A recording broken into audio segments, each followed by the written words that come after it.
जब तिमी कसैलाई बचाउन सक्दैनौ भने तिमीलाई मार्ने अधिकार कसले दियो?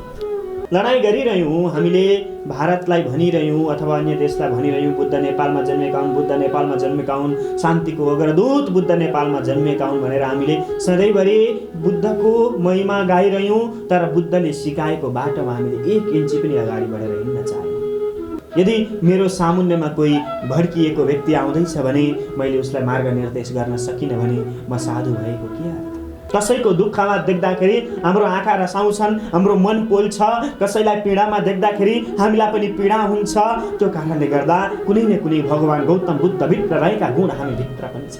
तपाईको मुख सरस्वती हो अनि त्यो सरस्वतीको मुखबाट अपशब्द निक्लिएको कदाचित सुहाउँदैन नेपाली। यहाँ हिरा छैन कि मोती छैन कि के छैन नेपालमा। You are watching latest Nepal. परम मंगलमय परात्पर अखिलेश्वर अकारण करुणा वरुणालय भक्तवांछा कल्पतरुः तड़ित वित विनंदित पीताम्बरधारी वंशीधारी मोर मुकुटधारी गोवर्धनधारी एवं सारा चराचरधारी भगवान श्री राधा सहित तिनै युगल भगवान श्री कृष्ण को युगल चरण पादुकामा साष्टांग दण्डवत सत प्रणाम नमन वंदन अर्चन टक्राउँछु। साथै मेरा सद्गुरुदेव भगवान को युगल चरण पादुकामा साष्टांग दण्डवत, मेरा माता पिता को युगल चरण पादुकामा साष्टांग दण्डवत, व्यासस्थानमा सजिनु भएका 33 कोटी देवी देवताहरूको युगल चरण पादुकामा साष्टांग दण्डवत टक्राउँछु। सज्जन, यहाँ उपस्थित सम्पूर्ण भक्त सज्जन, पुण्यात्मा, विमलात्मा, आध्यात्मिक मन, धार्मिक मन सबैलाई राधे राधे भन्छु र श्री भागवत भगवानको कृपा हजुरहरूमा सदा बनिरहोस् भनी प्रार्थना गर्छु। एवं यो भिडियोलाई जहाँसम्म जसले हेरिरहनु भएको छ उहाँहरू सबैलाई पनि श्री भागवत भगवानको कृपा बनिरहोस् भनी राधे राधे अर्पण गर्छु। सज्जन, आज संसारले शान्तिलाई प्राप्त गरेको दिन हो। आज विश्वले शान्तिको अग्रदूतलाई प्राप्त गरेको यो पावन शुभ पुण्य तिथि हो। त्यो पनि यही नेपाल भूमिमा, जुन नेपालको नाम लिँदाखेरि सारा पाप नष्ट भएर जान्छन्, त्यही नेपाल भूमिमा महामानव गौतम बुद्ध जस्ता भगवान, जो स्वयं भगवान विष्णुको चाहिँ स्वरूप हुनुहुन्छ, त्यस्ता परमेश्वरले जन्म लिनु भएको दिन आज यो दिव्य दिन रहेको छ। सज्जन, हामीले सधैँ जीवनमा लडाईँ गरिरह्यौँ। हामीले भारतलाई भनिरह्यौँ अथवा अन्य देशलाई भनिरह्यौँ बुद्ध नेपालमा जन्मेका हुन्, बुद्ध नेपालमा जन्मेका हुन्, शान्तिको अग्रदूत बुद्ध नेपालमा जन्मेका हुन् भनेर हामीले सधैँभरि बुद्धको महिमा गाइरह्यौँ। तर बुद्धले सिकाएको बाटोमा हामीले 1 इन्ची पनि अगाडि बढेर हिँड्न चाहेनौँ। सज्जन, जुन दिन हामी बुद्धले देखाएको बाटोमा अगाडि बढेर हिँड्नेछौँ त्यो दिन संसारले भन्ने छ, अरे भाइ बुद्ध त नेपालमै जन्मिएका रहेछन्, किनभने नेपालका व्यक्तिहरू, नेपालका मानिसहरू त बुद्ध जस्तै छन्। त्यति बेला मेरो यस भूमिमा, यो धरतीमा, यो माटोमा मेरो भगवान बुद्धले जन्म लिएको सार्थक हुनेछ। अनि ओम माने पेमे हुँ, ओम मणि पद्मे हुँ भनेर बुद्धको मन्त्र जाप गर्दै हिँडेको पनि सार्थक बन्नेछ। त्यति बेला हामीले कुनै देशलाई तैँले बुद्धलाई खोसेर लगिस्, तैँले बुद्धको अर्को लुम्बिनी बनाइस् भनेर हामीले गाली गर्नुपर्ने छैन। हामीलाई बुद्धले के सिकाए? हामीलाई भगवान बुद्धले सिकाउनु भएन तिमी स्वर्गको कामना गर, तिमी स्वर्गको प्राप्तिको लागि कर्म गर, कहिले पनि भगवान बुद्धले भन्नु भएन। बुद्धले भन्नुभयो सत्कर्म गर, स्वर्ग तिमीलाई खोज्दै आउनेछ, यही स्वर्ग छ, यही नर्क छ, तिमीले स्वर्ग र नर्कको फल यहीबाट लिएर जाने हो। त्यो कारणले गर्दाखेरि तिमीले स्वर्गको इच्छा छोडिदेऊ। मैले स्वर्ग देखेको छु तर म तिमीहरूलाई स्वर्ग जाऊ भन्दिनँ, स्वर्ग जाने कर्म गर भन्दिनँ। तिमीहरू त्यस्तो कर्म गर जसले सारा मनुष्यको कल्याण होस्, जीव मात्रको, प्राणी मात्रको रक्षा होस्। तिमीले त्यस्तो कर्म गर, शान्ति शान्ति शान्ति भनेर बुद्धले त्यही हामीलाई ज्ञान सिकाउनु भएको छ। अनि हामीलाई वेदले पनि यही सिकाएको छ, देव शान्ति, अन्तरिक्ष गुण शान्ति, पृथ्वी शान्ति, आप शान्ति, रोखदय शान्ति, वनस्पतय शान्ति, विश्वदेवा शान्ति, ब्रह्म शान्ति, सर्वगुण शान्ति, शान्तिरेव शान्ति, सामा शान्तिरेव। यो पृथ्वी शान्ति, जल अग्नि पञ्चतत्व शान्ति, यो पृथ्वीमा भएका यो पञ्चतत्व भन्दा बाहिर मान्छेको मन, बुद्धि र अहङ्कार भन्ने तीनवटा तत्व हुन्छ, त्यो तत्व पनि शान्ति। जब मान्छेको मन, बुद्धि र अहङ्कार शान्ति हुन्छ त्यति बेला मान्छे बुद्ध बन्छ। भगवान श्रीकृष्णले अर्जुनलाई पनि महाभारतको युद्धमा यही ज्ञान दिनुभएको थियो मेरो भाइ। त्यो आत्मरूपी परमात्माले त्यो शरीर रूपी अर्जुनलाई त्यही ज्ञान दिनुभएको थियो। तिमीले अहङ्कारलाई त्याग। जुन दिन तिमीले अहङ्कारको दाह संस्कार गर्नेछौ त्यति बेला तिम्रो जीवनमा शान्ति जन्मिनेछ। त्यो दिन तिम्रो जीवनमा सुख जन्मिनेछ, समृद्धि जन्मिनेछ। र त्यही ज्ञान हामीलाई आजको दिन भगवान बुद्धले जन्म लिएर यो संसारमा जन्म लिएर दिनुभएको छ सज्जन। र हामीले भगवान बुद्धको थोरै मात्र पनि वचनलाई मानेर जीवनलाई अगाडि बढायौँ भने हामी कोही कसैसँग कहिले डराएर हिँड्नु पर्दैन। आज मान्छेसँग डराउने अवस्था आएको छ, मान्छेसँग आत्तिने अवस्था आएको छ, तर्सिने अवस्था आएको छ सज्जन। किनभने हामीमा मानवता सकिएर गयो। हामीले अरूलाई मानवता सिकायौँ तर हामी स्वयं मानवता विहीन भयौँ। हामी स्वयं मानवता विहीन पशुतुल्य मानव भयौँ। सो कारणले गर्दा हामीले जीवनमा दुःख पायौँ, कष्ट पायौँ। हामीले जीवनमा धेरै सङ्घर्ष गऱ्यौँ, धेरै मेहनत गऱ्यौँ, तर पनि हामीले कहिल्यै सुखको अनुभूति गर्न पाएनौँ। अरे सुख त त्यहाँ छ जहाँ परम आनन्द रूपी त्यो चैतन्य रूपी बुद्ध बस्नुहुन्छ, जहाँ चैतन्य रूपी ती कृष्ण बस्नुहुन्छ, त्यहाँ छ आनन्द। र जबसम्म हामीले त्यो आनन्दको खोजी गरेर यो संसारमा कर्म गर्दैनौँ तबसम्म त्यो कर्म केवल सांसारिक फलहरूलाई प्राप्त गराउनेवाला मात्र हुन्छ। र त्यसले हामीलाई त्यो वैदिक, त्यो सनातन र त्यो परम तत्त्वको साक्षात्कार गर्ने अवसर मिल्न दिँदैन सच। आजको दिन विशेष भगवान बुद्धको यो भूमिमा जन्मिएको दिन र आज हामी भागवत भगवानको पनि कथाहरू श्रवण गर्दै जाँदा 5औं अध्यायको कथा ब्रह्माजीलाई ध्यान अवस्थामा देखेर प्रश्न, सृष्टि र वर्णनको विषयको कथाहरू श्रवण गर्ने नै छौँ। र विशेष गरेर संसारमा एउटा भनाइ छ, उपकारी गुणी व्यक्ति निहुरन्छ निरन्तर, फलेको वृक्षको हाँगो नझुकेको कथा छ। जो ज्ञानी व्यक्ति छन् सज्जन, जो गुणवान व्यक्ति छन् सज्जन, नमन्ति फलिनो वृक्ष नमन्ति गुडिनो जना, शुष्क काष्ठश्च मूर्खश्च न नमन्ति कदाचन। हजुरहरूले देख्नु भएको छ सुकेको काठ कहिले नुन्छ? ठाडो परेर बसेको हुन्छ। त्यो मुर्दा कहिले निहुरिन्छ?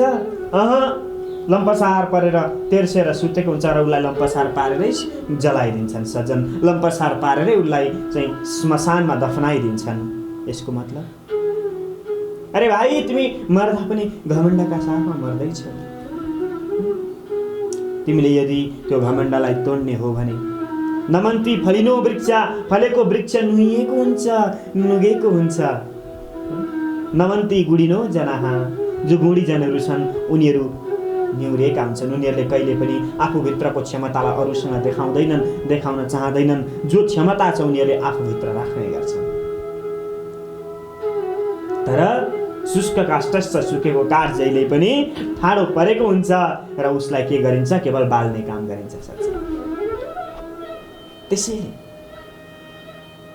यदि यो लौकिक संसारमा बसेर हामीले यो लोकमा बसेर सुख शान्ति प्राप्त गर्नु छ भने परलौकिक बन्न जरुरी छ।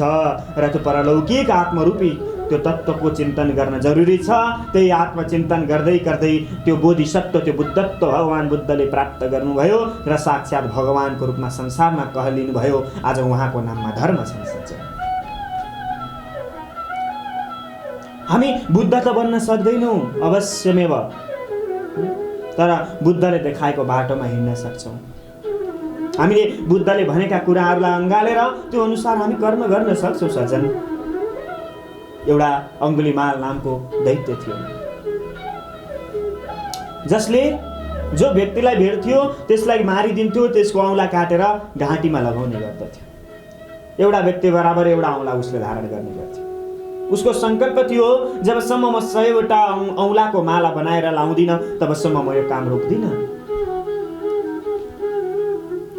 कतिको हत्या गर्यो, कति सिँदुर पुछिदियो, कति काखे दुधे बालकहरूलाई टुहुरो बनायो होला उसले, कति पाप गरेको थियो सज्जन।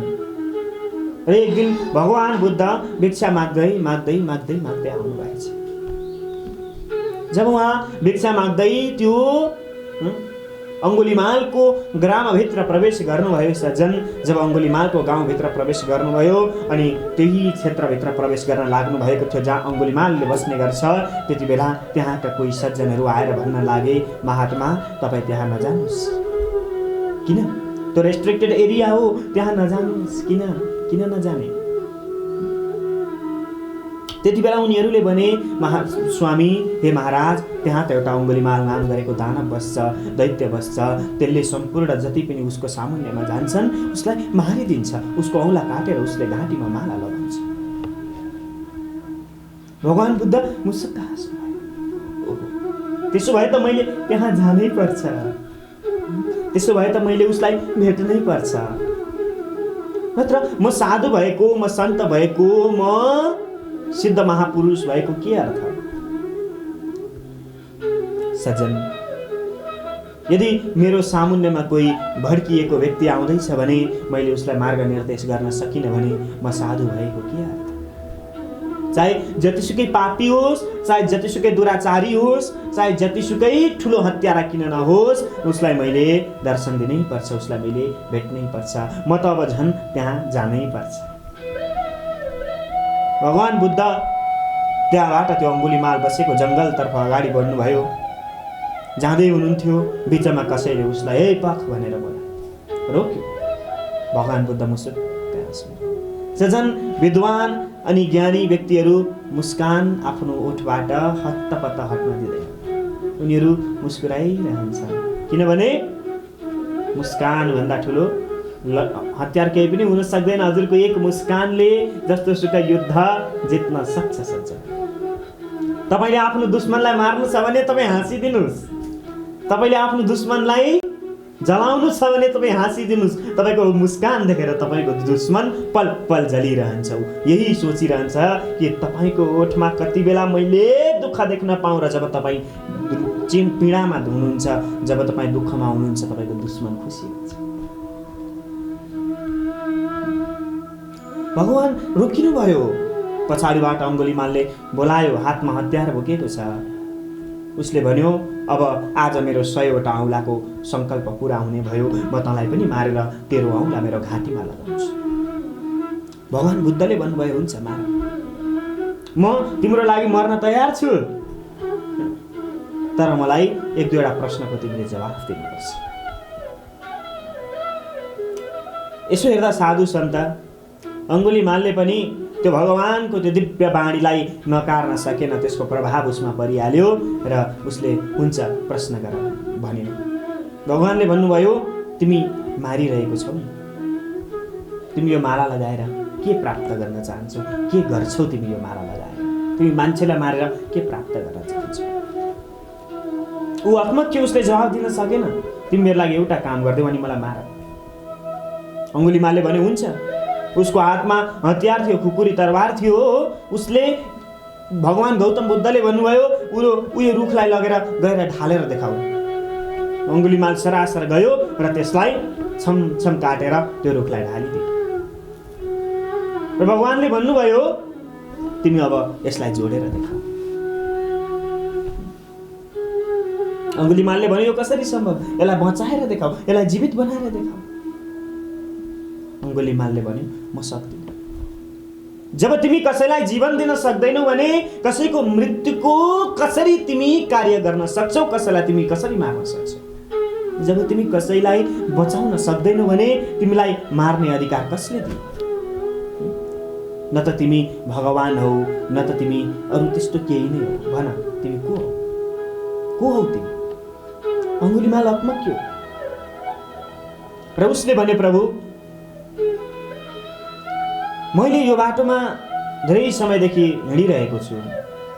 म लुट्छु, चोर्छु, मार्छु,